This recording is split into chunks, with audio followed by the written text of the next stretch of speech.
Marina Oliveira ajustava os últimos detalhes da mesa quando o flash da câmera capturou muito mais do que sorrisos familiares naquela noite de dezembro em Ribeirão Preto. Aos 42 anos, ela havia transformado sua casa num verdadeiro cenário natalino. Guirlandas artesanais enfeitavam cada cômodo, o aroma de rabanada e tender tomava conta da cozinha, e as luzes pisca-pisca refletiam no brilho dos seus olhos castanhos enquanto recebia os parentes. Roberto, seu marido de 15 anos, circulava pela festa com aquele sorriso largo que ela tanto amava, servindo cerveja gelada e contando suas piadas de sempre. Ele parecia relaxado depois de um ano puxado na metalúrgica, finalmente aproveitando as férias coletivas.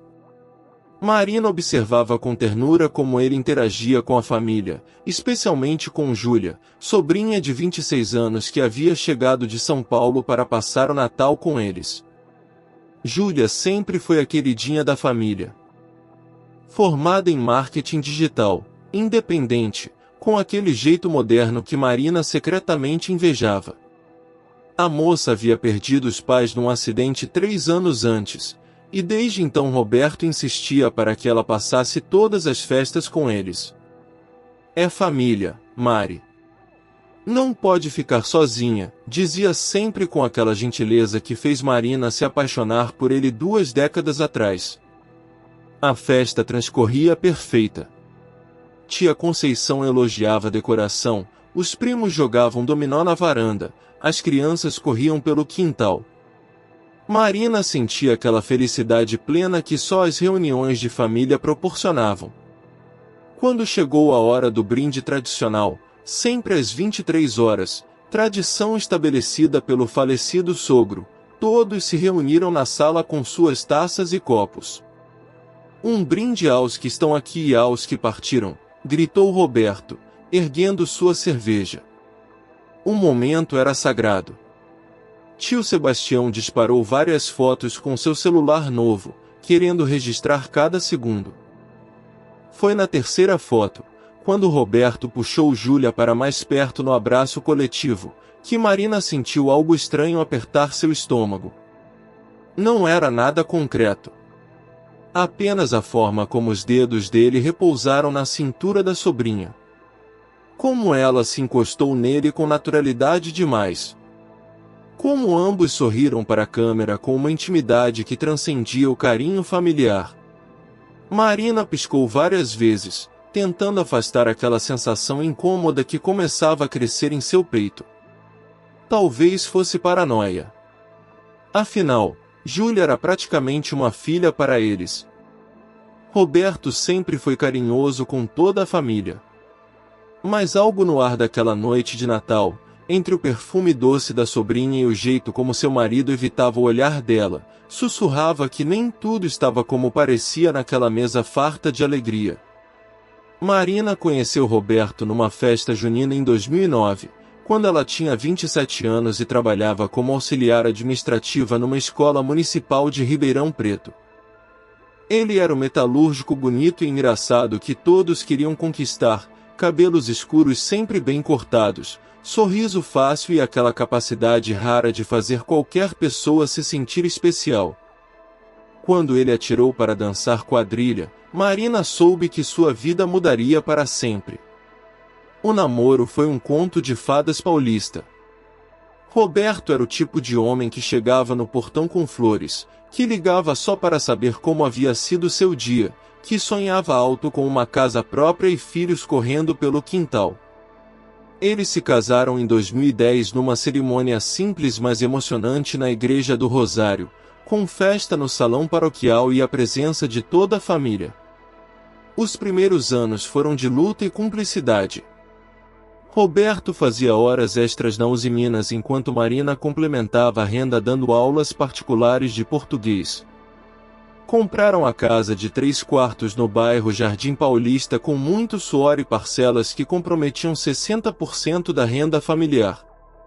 Mas eram felizes. Aos sábados, faziam churrasco no quintal pequeno. Aos domingos, visitavam as famílias. Marina bordava as toalhas de mesa enquanto Roberto consertava o que quebrava na casa. A sombra na felicidade do casal sempre foi a ausência de filhos.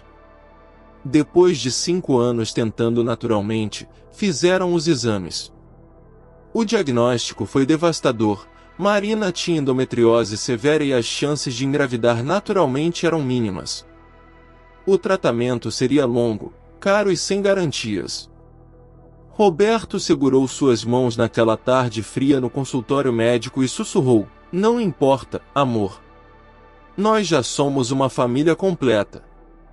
Mas Marina via tristeza nos olhos dele quando segurava os bebês dos primos. Percebia como ele se demorava nas sessões infantis dos supermercados.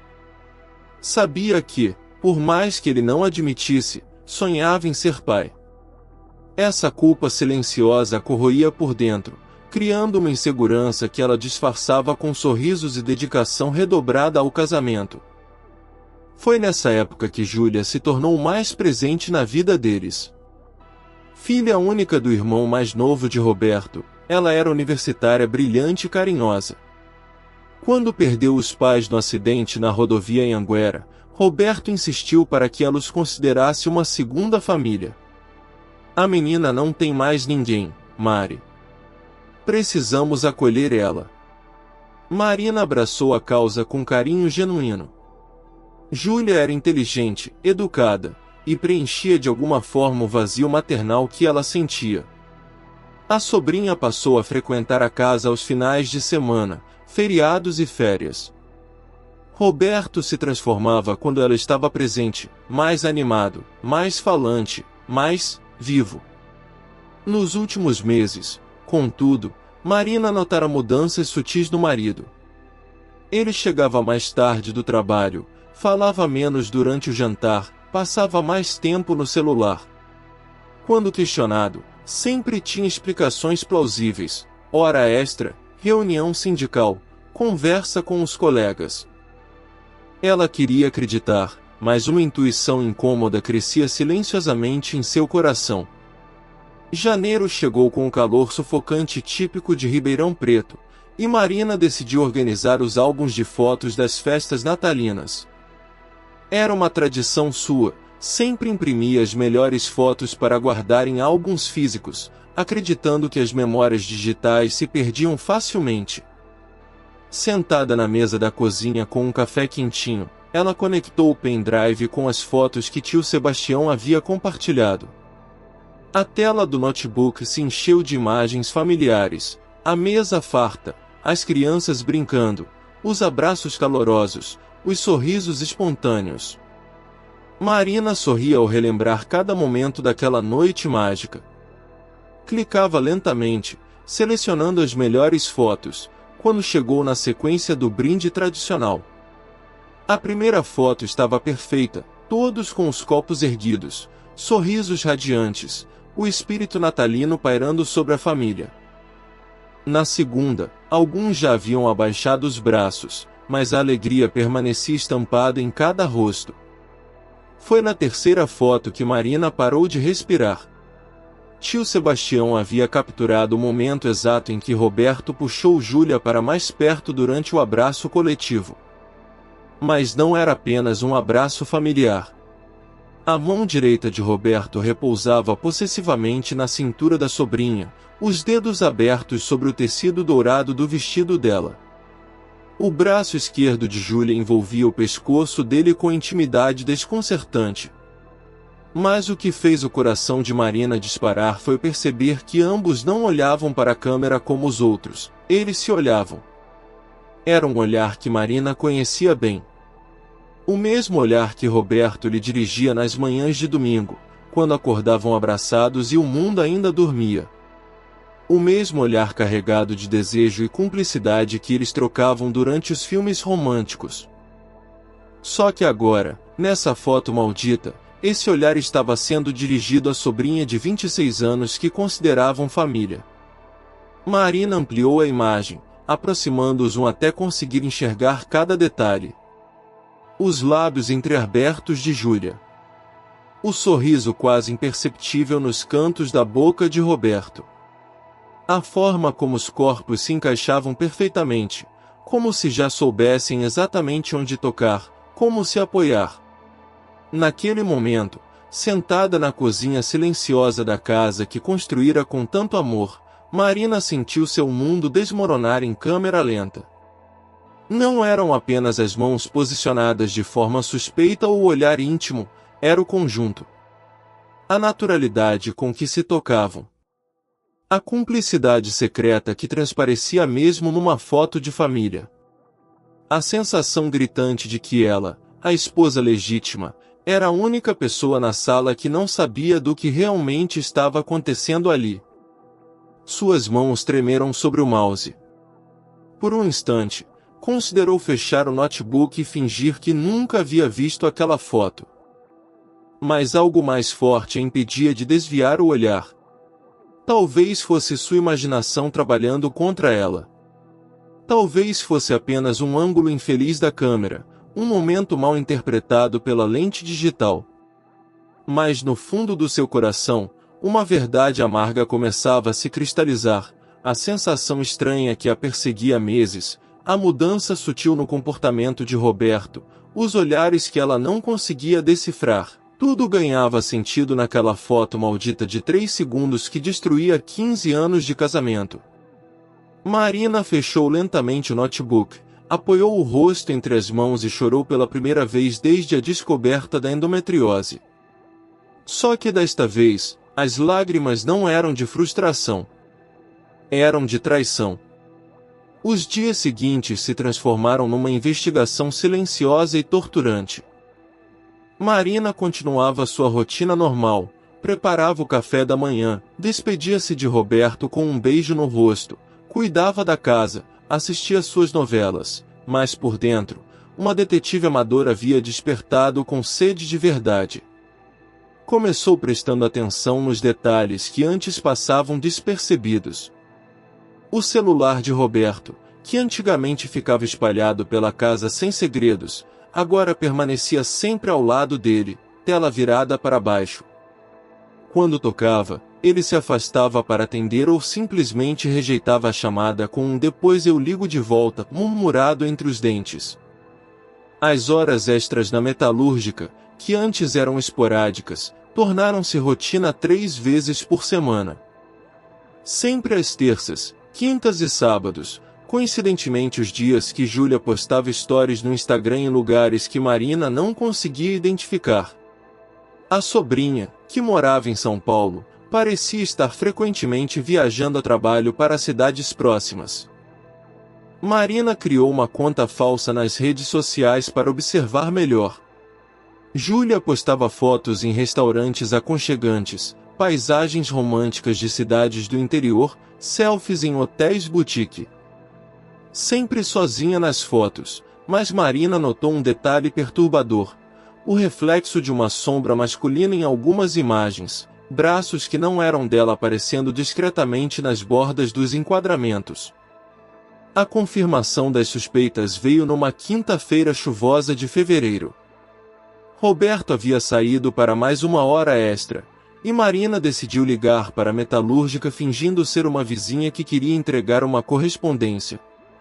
"Desculpa, querida, mas o Roberto saiu mais cedo hoje." "Folga de compensação", informou Dona Aparecida da portaria. Naquela noite, quando ele chegou em casa com o uniforme ligeiramente amassado e o cabelo úmido de banho, Marina sentiu o cheiro de um perfume feminino que não era o seu. Doce, jovem, inconfundível, o mesmo que Júlia usava desde adolescente. Roberto havia tomado banho, mas esquecera de trocar a camisa que ainda carregava o perfume da amante. Os fins de semana se tornaram um teatro cruel. Roberto inventava compromissos. "Vou ajudar o Márcio com a mudança, os caras marcaram um futebol, preciso resolver uns papéis no sindicato." Marina sorria e acenava da janela, mas por dentro sentia-se como uma atriz representando o papel da esposa enganada que ainda não descobriu a traição. A situação mais dolorosa aconteceu quando Júlia ligou para convidar o casal para um churrasco na casa de amigos em Araraquara. "Tia Mari, Você precisa conhecer meus amigos. Tio Roberto, você vai adorar o pessoal. Marina aceitou na mesma hora, observando o pânico discreto nos olhos do marido. Ele inventou uma desculpa furada sobre compromisso no sindicato. Foi então que Marina percebeu a verdadeira dimensão da traição. Não era apenas física. Era emocional, planejada, estruturada. Roberto e Júlia haviam construído uma vida paralela, com lugares especiais, pessoas em comum, códigos secretos. Eles não eram apenas amantes casuais, eles eram um casal clandestino que se escondia atrás da fachada familiar. A descoberta mais devastadora veio quando Marina encontrou no bolso da calça jeans de Roberto um recibo de hotel de uma pousada romântica em Águas de Lindóia, datado do último sábado. O mesmo sábado em que Júlia havia postado uma foto de pés femininos numa rede, com a legenda "Merecido descanso". Marina guardou o recibo como evidência, mas não conseguiu mais fingir normalidade. Começou a emagrecer, perdeu o apetite, acordava de madrugada observando o rosto do marido adormecido e se perguntando há quanto tempo ele a traía. Há quanto tempo ela era a única pessoa naquela casa que ainda acreditava no casamento. O momento da verdade chegou numa manhã de março, quando Marina descobriu que Roberto havia mentido sobre um suposto curso de segurança no trabalho que duraria o fim de semana inteiro. Ela ligou diretamente para o supervisor dele, João Carlos, se fazendo passar por uma funcionária do plano de saúde que precisava confirmar dados. Curso? Que curso, dona? O Roberto está de folga até segunda-feira. Aliás, ele pediu essa folga há mais de um mês, respondeu João Carlos, inocentemente destruindo a última versão oficial que Roberto havia criado. Marina desligou o telefone com as mãos tremendo. Desta vez, não haveria mais desculpas, mais coincidências, mais dúvidas. Roberto havia saído na sexta-feira de manhã com uma mala pequena, beijado sua testa com a mesma naturalidade de sempre e prometido que voltaria domingo à noite depois do curso. Mas não existia curso algum. Ela passou o sábado inteiro numa agonia crescente, alternando entre momentos de fúria e períodos de entorpecimento emocional. Às 14 horas, não resistiu e ligou para o celular dele. Alô, amor? Está tudo bem? Perguntou Roberto com voz baixa, como se estivesse realmente numa sala de aula. Estou no intervalo, mas já tenho que voltar. Como está sendo o curso? Marina testou, sentindo o coração bater descompassado. Muito bom, muito técnico. O instrutor é excelente, Roberto respondeu com naturalidade assustadora. Era mentira sobre mentira, construída com anos de prática. Marina percebeu que provavelmente nunca mais conseguiria confiar numa única palavra que saísse da boca dele. Domingo de manhã, tomou a decisão que mudaria tudo. Vestiu sua melhor roupa, pegou o carro e dirigiu até São Paulo. Havia pesquisado o endereço de Júlia nas redes sociais, um apartamento moderno na Vila Madalena que ela sempre exibia nos stories. Marina não tinha um plano específico, apenas a necessidade urgente de ver com os próprios olhos a extensão da traição. Chegou ao prédio às 11 horas da manhã. Era um edifício novo, portaria moderna, tudo muito diferente da realidade simples de Ribeirão Preto. Ficou no carro por uma hora, observando a movimentação, até que viu algo que fez seu sangue gelar. Roberto saindo da padaria da esquina com um saco de pães e 2 cafés descartáveis. Ele estava de bermuda e camiseta, relaxado, com aquele andar tranquilo de quem passa um fim de semana romântico. O mesmo homem que há 2 horas havia mandado uma mensagem dizendo que estava estudando muito no curso de segurança. Marina se abaixou no banco do carro, o coração batendo tão forte que ela temia que ele pudesse ouvir de longe. Roberto entrou no prédio como se fosse dono do lugar. Alguns minutos depois, Marina viu Júlia aparecer na janela do apartamento, Terceiro andar, apartamento 34, usando apenas uma camiseta masculina que ela reconheceu como sendo do próprio marido. A sobrinha acenou para alguém lá dentro, sorriu daquela forma radiante que Marina conhecia desde que ela era adolescente, e desapareceu para dentro do apartamento.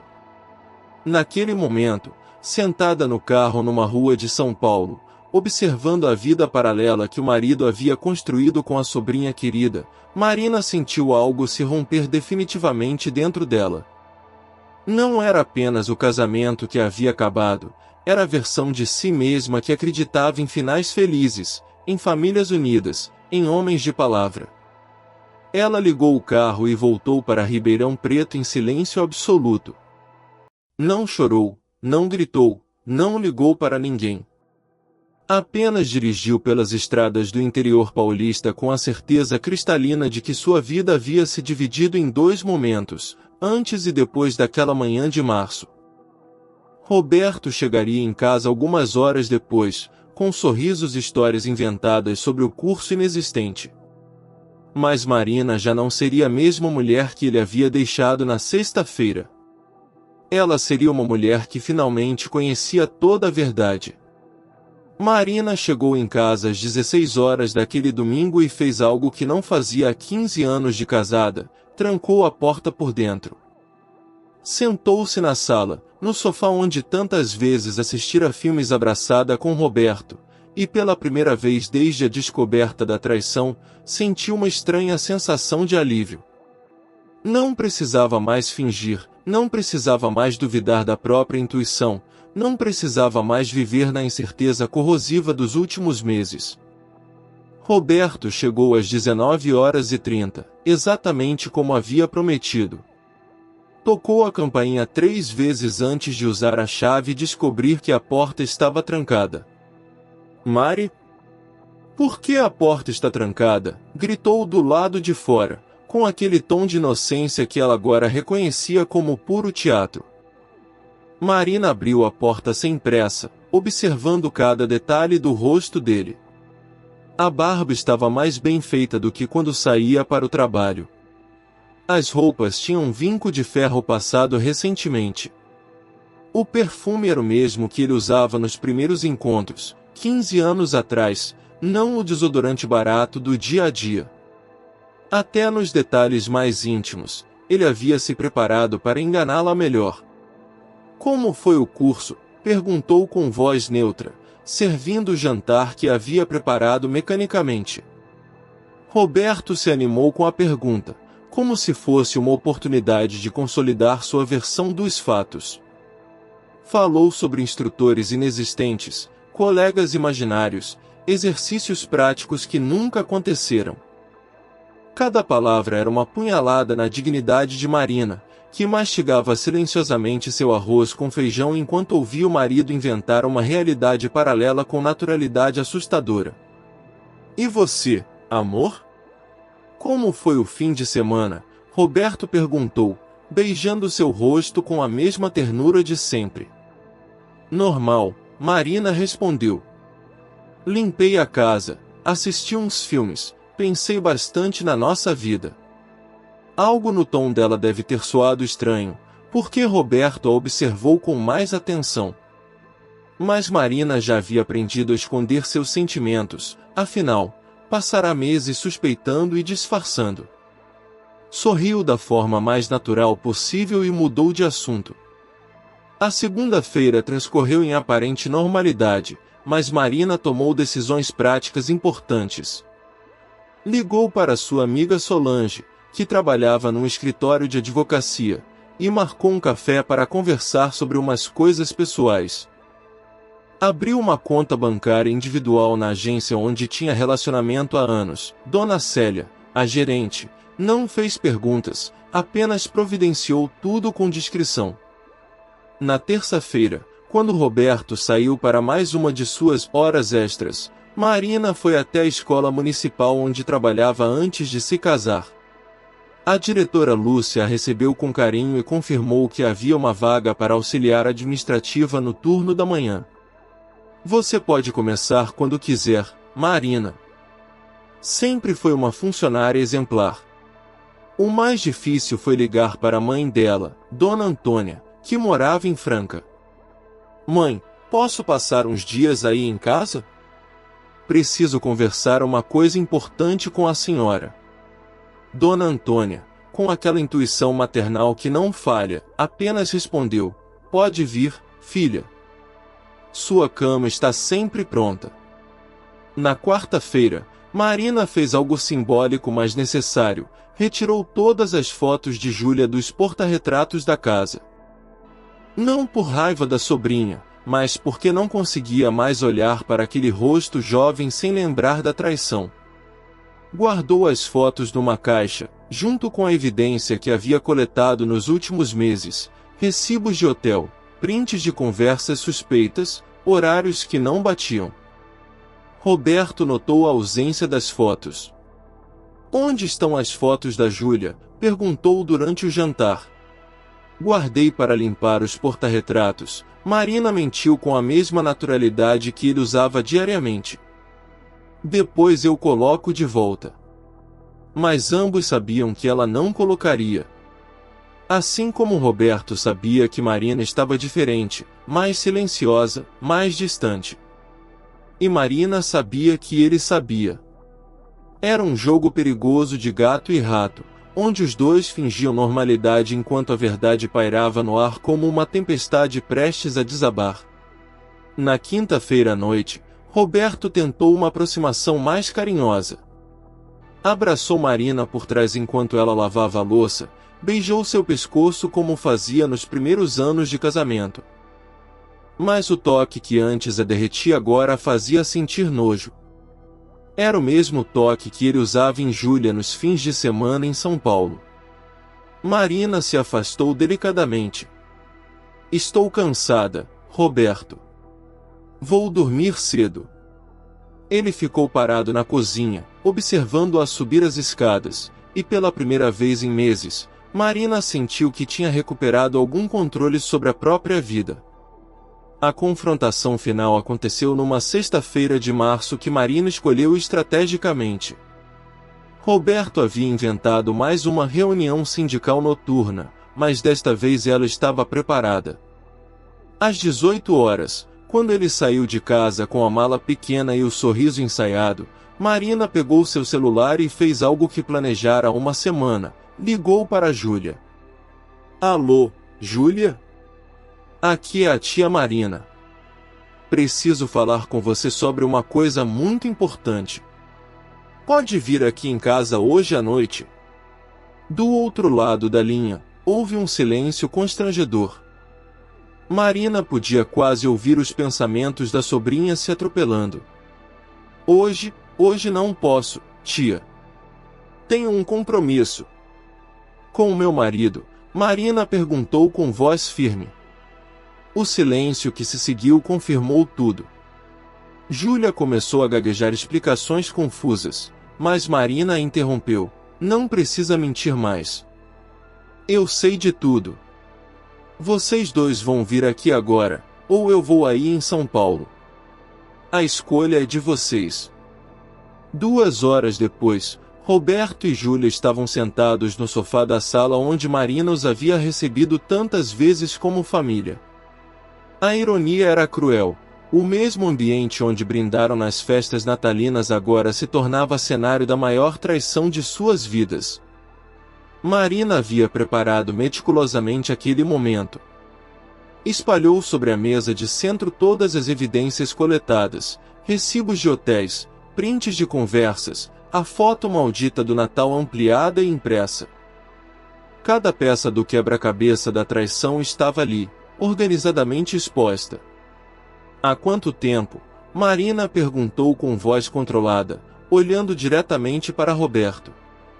Ele tentou negar, inventar mais uma versão, mas Marina o interrompeu mostrando o recibo da pousada de Águas de Lindóia. Eu liguei para lá. Vocês estão cadastrados como casal há 8 meses. O funcionário da recepção me contou que vocês são clientes frequentes, que sempre pedem o mesmo quarto, que a moça fala que é lua de mel toda vez. Júlia começou a chorar, mas não eram lágrimas de arrependimento. Eram lágrimas de quem foi descoberta, de quem perdeu o jogo. Tia Marina, não foi planejado, aconteceu naturalmente. 8 meses de traição não acontecem naturalmente, Marina respondeu com firmeza que ela própria não sabia que possuía. 8 meses é uma segunda vida. É mentir todos os dias olhando nos meus olhos. É me fazer de idiota na minha própria casa. Roberto finalmente quebrou o silêncio. Marina, eu te amo. Sempre te amei. Mas o que eu sinto pela Júlia é diferente, É o que, Roberto? Amor verdadeiro. Marina riu com amargura. Ela tem 26 anos, eu tenho 42. Ela não tem estrias de quem tentou engravidar durante anos. Ela não tem a frustração de não conseguir dar filhos para o homem que ama. É isso.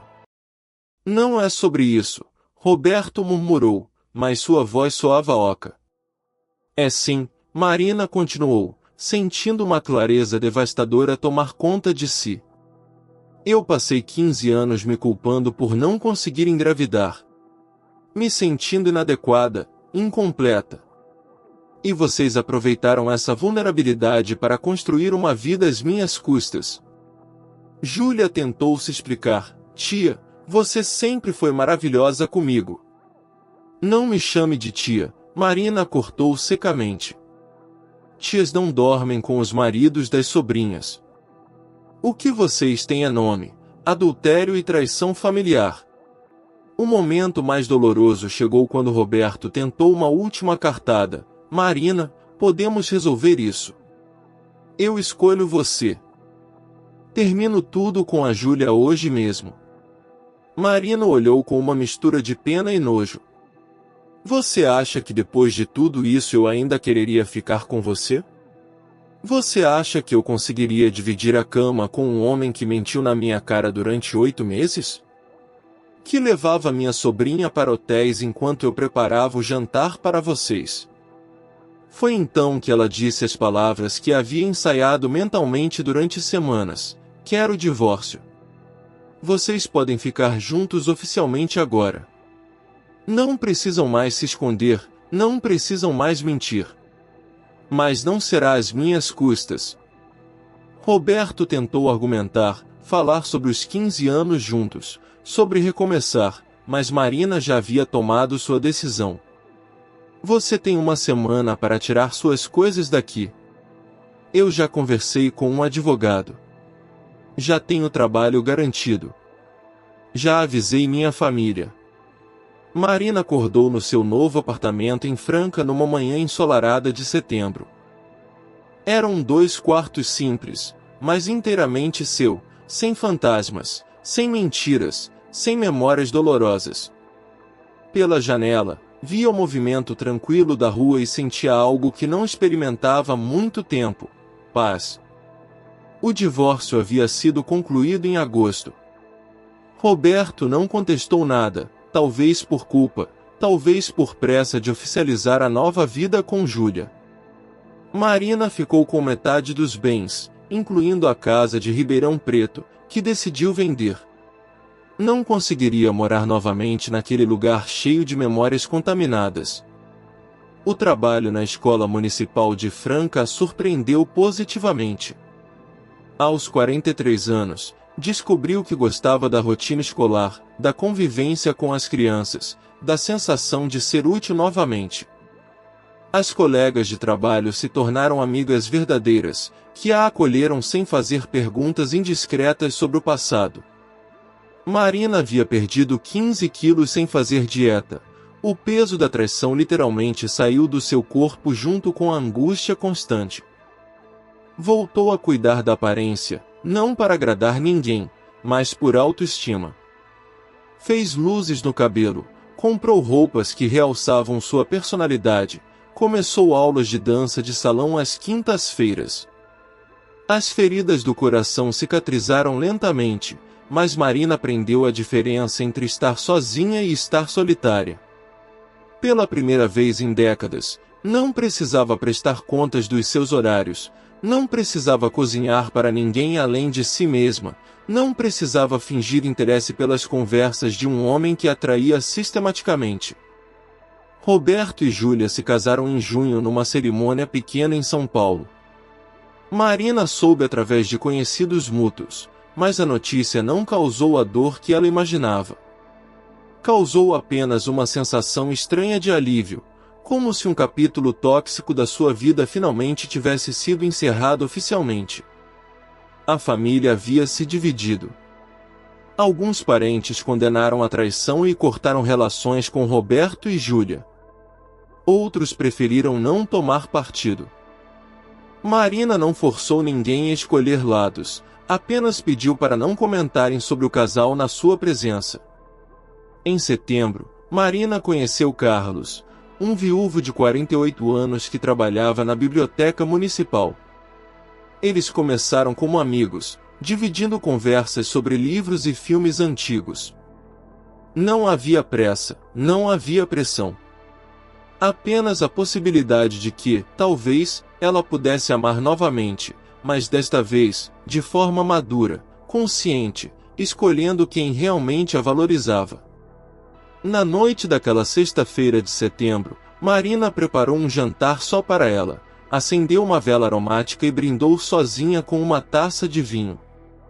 Não brindou pelo passado destruído, mas pelo futuro que havia construído com as próprias mãos. Pela primeira vez em meses, sorriu genuinamente. Ela havia descoberto que a traição do marido, por mais dolorosa que fosse, também havia sido uma libertação. A libertou de um casamento baseado em mentiras, de um homem que não a respeitava, de uma versão de si mesma que se contentava com migalhas de afeto. Marina Oliveira não era mais a mulher traída. Era uma mulher recomeçada. A transformação de Marina ecoou pela família de formas inesperadas. Dona Antônia, sua mãe, que inicialmente ficou devastada com o divórcio da filha, casamento é para sempre, filha, começou a perceber mudanças profundas na personalidade de Marina que a fizeram repensar seus próprios valores. Nunca vi você tão viva, comentou numa tarde de domingo, enquanto preparavam um almoço simples na cozinha da casa em Franca. Era verdade. Marina havia recuperado a espontaneidade que perdeu nos últimos anos do casamento, quando vivia na tensão constante de tentar decifrar as mentiras de Roberto. As primas e amigas próximas reagiram de formas distintas à situação. Solange, a advogada que a acompanhou durante o divórcio, tornou-se uma admiradora da coragem de Marina. Você me inspirou a parar de aceitar as mentiras do meu próprio marido, confessou num café da tarde. Se você conseguiu recomeçar aos 43, eu também consigo. Mas nem todas as reações foram positivas. Tia Conceição, irmã de Roberto, culpou Marina pelo fim da família.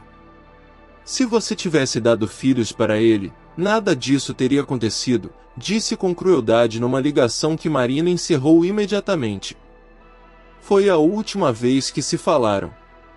O impacto mais surpreendente aconteceu na escola onde Marina trabalhava. Sem perceber, ela se tornou um exemplo silencioso para outras mulheres que também viviam relacionamentos problemáticos. Dona Marlene, a faxineira de 55 anos, procurou-a discretamente durante o recreio. Marina, posso te fazer uma pergunta pessoal? Como você soube que era hora de ir embora? A pergunta veio carregada de décadas de sofrimento mal disfarçado.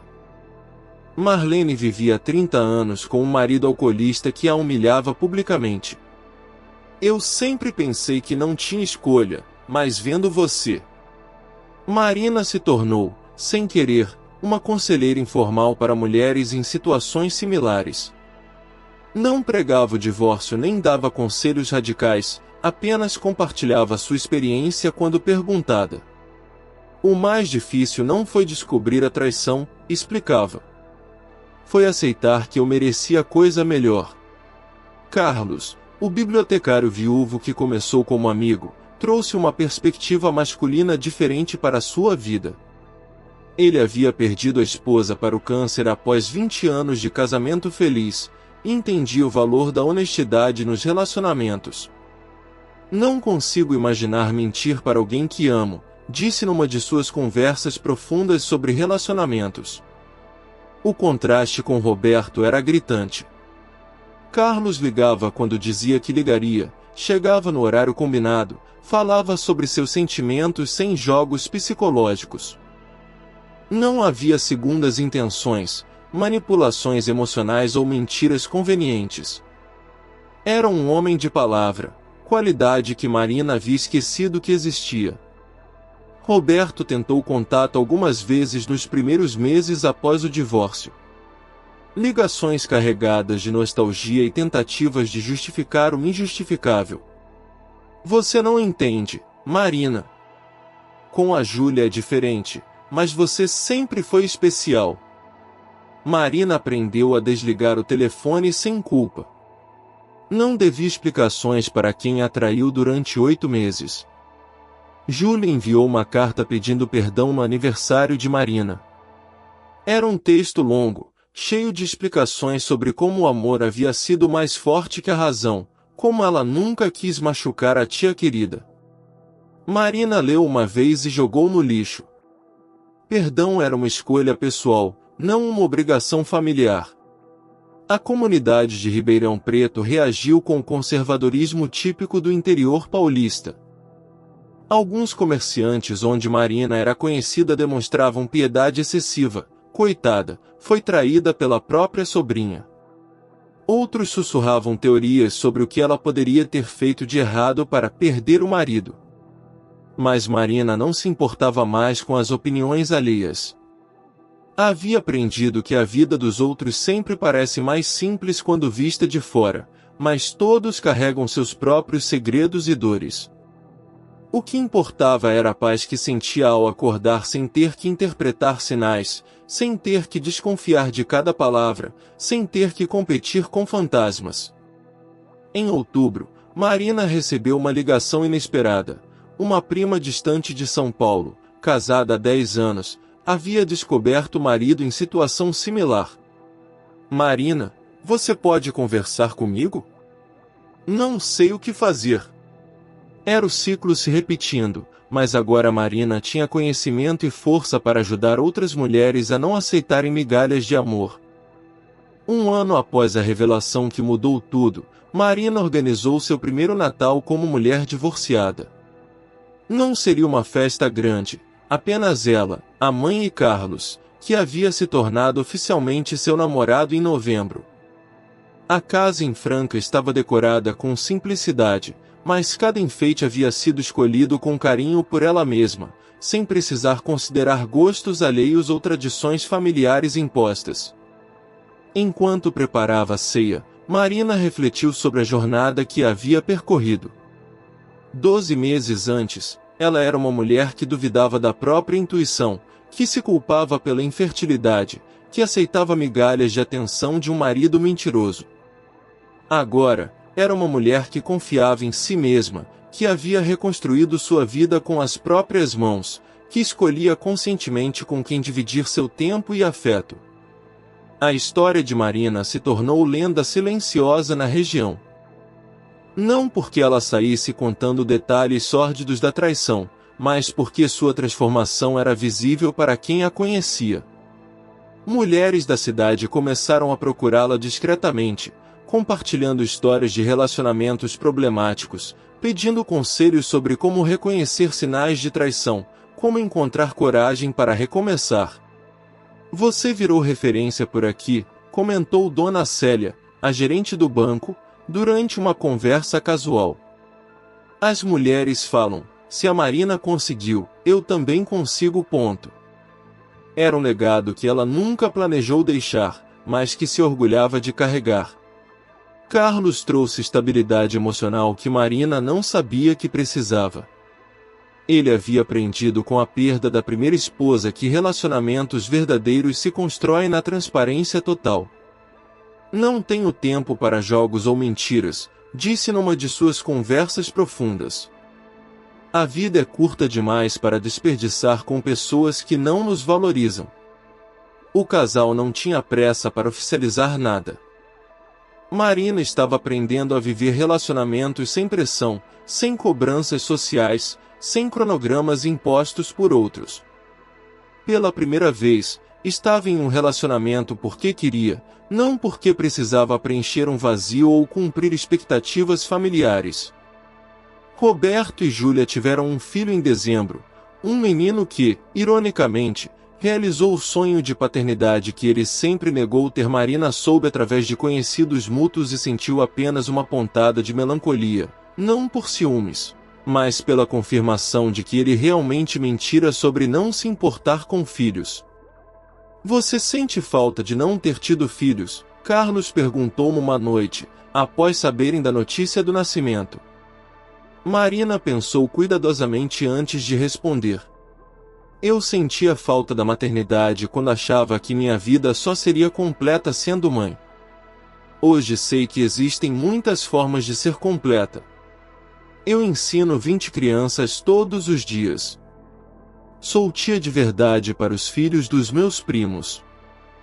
Faço diferença na vida de pessoas que nem conheço direito. Era verdade. A escola onde trabalhava havia se tornado seu segundo lar. As crianças a adoravam, as colegas a respeitavam, os pais confiavam no seu trabalho. Marina descobriu que tinha vocação natural para a educação, talento que ficou dormindo durante os anos em que se dedicava exclusivamente ao casamento. A terapia, que começou após o divórcio por sugestão de Solange, ajudou Marina a entender padrões de comportamento que repetia sem perceber. Você sempre se colocava em segundo plano, observou a psicóloga. Primeiro com a família de origem, depois com Roberto. Agora está aprendendo a se colocar em primeiro lugar sem culpa. Em março, no aniversário da confrontação final com Roberto e Júlia, Marina fez algo simbólico, plantou uma roseira no quintal de casa. Para lembrar que coisas bonitas podem crescer depois da poda radical, explicou para Carlos, que a ajudou a preparar a terra. A lição mais profunda que Marina aprendeu foi sobre o valor da própria companhia. Durante os meses iniciais da separação, teve medo da solidão. Mas descobriu que estar sozinha era completamente diferente de ser solitária. Sozinha, ela tinha paz. Sozinha, ela podia tomar decisões sem consultar ninguém. Sozinha, ela havia se reencontrado. Sabe qual foi o presente que a traição do Roberto me deu? Marina confidenciou para a mãe numa tarde de domingo. Me obrigou a descobrir quem eu sou quando não estou tentando agradar ninguém. Me devolveu para mim mesma. Dona Antônia, que inicialmente resistiu ao divórcio da filha, agora admitia: nunca te vi tão forte, Marina. Talvez Deus tenha usado essa dor terrível para te mostrar do que você é capaz. Na véspera do novo ano, Marina brindou sozinha antes da chegada de Carlos para a ceia. Ergueu sua taça de espumante e sussurrou para si mesma: essa foi mais uma história que mostra que às vezes é preciso perder tudo o que achávamos importante para descobrir o que realmente importa. Que mulher nenhuma precisa aceitar migalhas de amor. Que recomeçar sempre é possível, independente da idade. E que a traição mais dolorosa pode se transformar na libertação mais necessária. Do lado de fora, os fogos de artifício começavam a estourar, anunciando mais um ano novo. Marina sorriu, sabendo que desta vez, ao contrário dos últimos 15 anos, não precisaria torcer para que o ano seguinte fosse melhor que o anterior. Pela primeira vez, ela estava realmente feliz com a vida que havia construído.